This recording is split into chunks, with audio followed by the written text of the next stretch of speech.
Other news of the day, both Israeli and Palestinian authorities are trying to create Palestine radio station reported that the PA has begun dismantling Hamas's special forces until The Israeli Peace Quartet Special Envoy, Tony Blair, urged Israeli and Palestinians to People feel this is just an attempt to show that there is sort of peace society.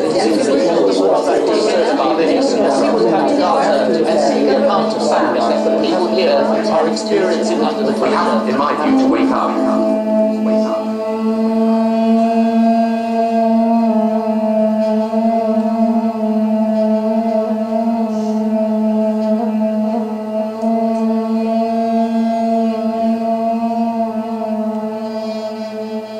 There is a cry in the heart of God.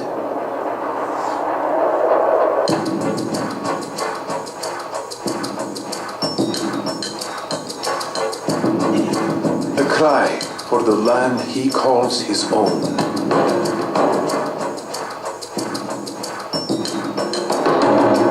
A cry for the people he created.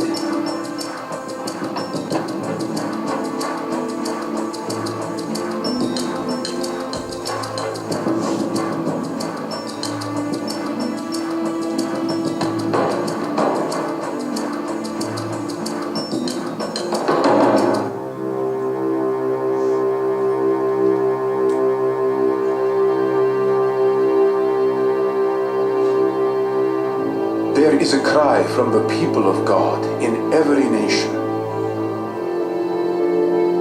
who hear his voice,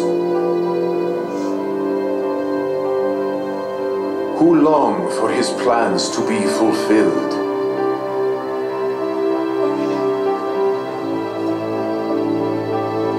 Who long for peace to come to pass.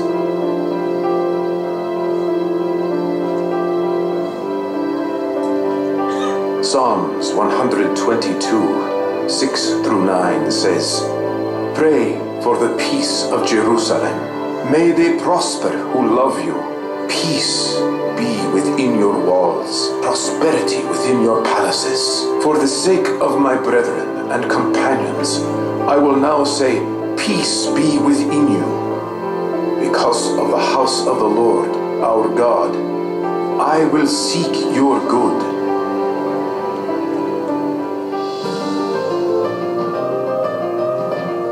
Today, we are answering that mandate. Today, we are answering those cries.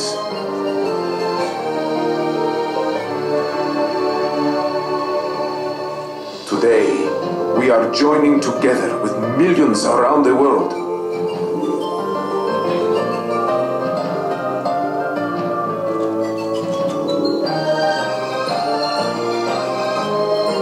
This is the day of prayer for the peace of Jerusalem.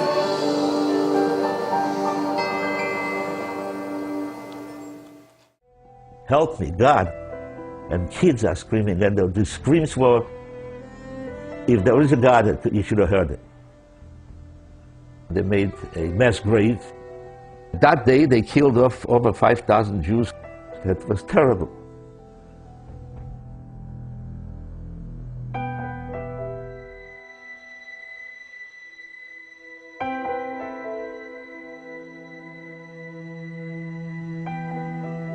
In ghetto we knew that there is a Teddy Bielski, that he wants young, old, sick, children.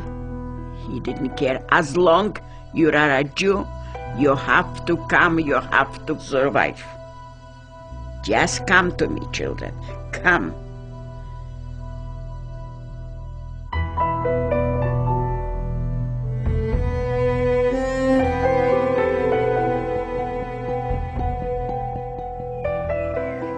you come out from that ghetto, and all of a sudden we go in the woods, it's freedom. I came in, I couldn't believe it. Jewish people dancing and happy. If you'll ask me where was my best day in my life, I would have told you the day I came to Bielski. By late 1942, the Bielski group faced a new enemy, the harsh Belarusian winter. I wore whatever I got out from the ghetto. It was everything torn on me.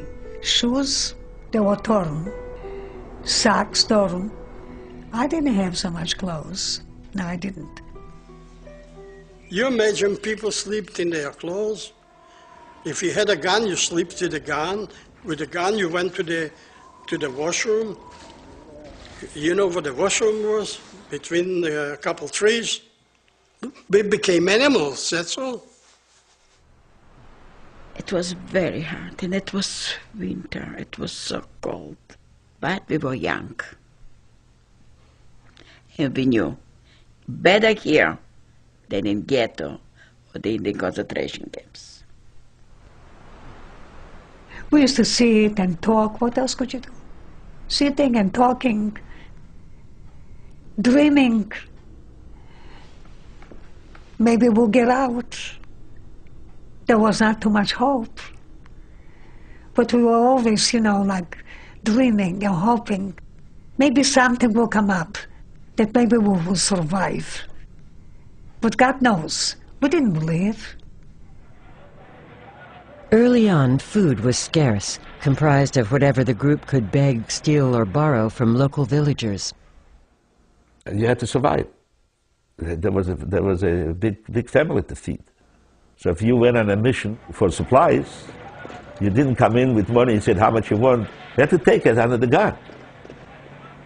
Survival is a very, very, very powerful means. You don't even think of being nice. You can't be nice. I remember also one time, there was a rumor a dead horse is laying in the fields. And when the people found out, they attacked that horse. By the time we heard about it, believe me, there was nothing left except the guts. And if you think that it was beneath my mom to clean those guts as best she could and cook it, and I still remember the flavor.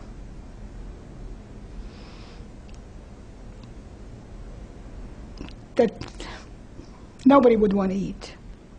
And it wasn't beneath us. We ate it and it was good and we left it off and just sorry that we didn't come a little earlier to grab a bite of meat. The ability to conjure even the slightest pretense of normal life was to become an essential survival skill. Circumstances had to be created to lift the spirit of the people because everybody lost somebody. We would get together, sing songs in front of a fire. We used to sing Jewish songs. Den Feuer singen wir Lieder, die Nacht ist teuer und wir wären nicht müde. Und wenn der Feuer wird verloschen werden, leicht auf der Himmel die Levone und Stern. That means, shall I translate? We are singing in front of a fire, and we are singing songs. And we don't get tired because we could go on and on. Because as the fire gets bigger, the spirit gets higher, and we are very happy to be together. There is very little I can add, except I'm alive today and verify that everything you heard and what you saw is the truth. I will take you on a journey how I connected with the Bielski brothers. And because of their heroism, I'm here today to tell the story of my survival and 1,200 Jews who were blessed to be under their supervision. I was only 10 years old in 1939, when the war broke out between Germany and Poland. I happened to be in a summer resort with my family, looking forward to a wonderful summer, how children usually are, making plans to have fun with their friends, with their siblings. And suddenly, I remember my father of lasting memory came unexpected during the week, because he would always come for the weekend only. And he whispered in my mom's ear that the war broke out and he's drafted to go and serve in the Polish army. I have to admit to you that at the age of 10, I did not know anything about war, what war meant. And I asked my mother, what do you mean Papa has to go and serve in the army? And as parents try to shelter their children, she said to me, don't worry, my dear, everything is going to be fine. But fine it wasn't. We had to go back to our home in Lida. I was born in eastern Poland, in a city by the name of Lida, that had 30,000 population. Among the 30,000, there were 10,000 Jews. We came back to our home, and I remember my mom and my family. We lived in a 3-family house with my little old grandmother, whose house at one time was her own. And she had 3 children, and she gave each child a little apartment. And I had 2 sets of aunts and uncles, and 7 first cousins, plus my own siblings. You saw my brother on this documentary.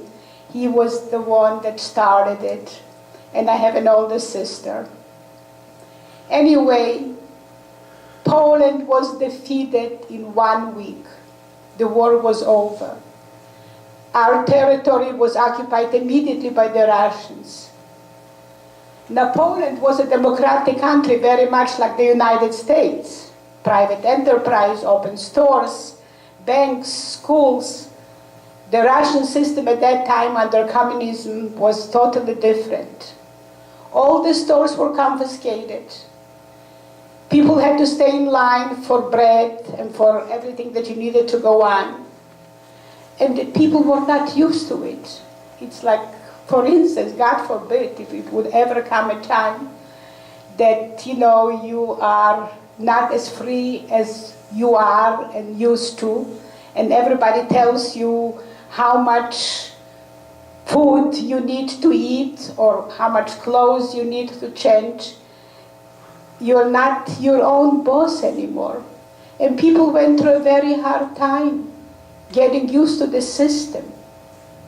However, little did we know that the western part of Poland was occupied by the Germans. And from the very first day, the rules and regulations came out for the Jewish people, that they had to go to live in ghettos. And they started immediately to send them to concentration camps that we in the eastern part of Poland did not know that existed. Like, for instance, my father came from the city of Lodz in the western part of Poland. He had 3 brothers with families, 2 sisters, and his mom, my second grandmother, who immediately we lost contact with. And we did not know what happened to them, and I'm sure they were wondering what happened to us. And we were complaining, living under the Russians, about things like not having enough food, clothes. The war was still going on. Germany had a plan to conquer the world, and especially to annihilate the entire Jewish race. We did not know about it.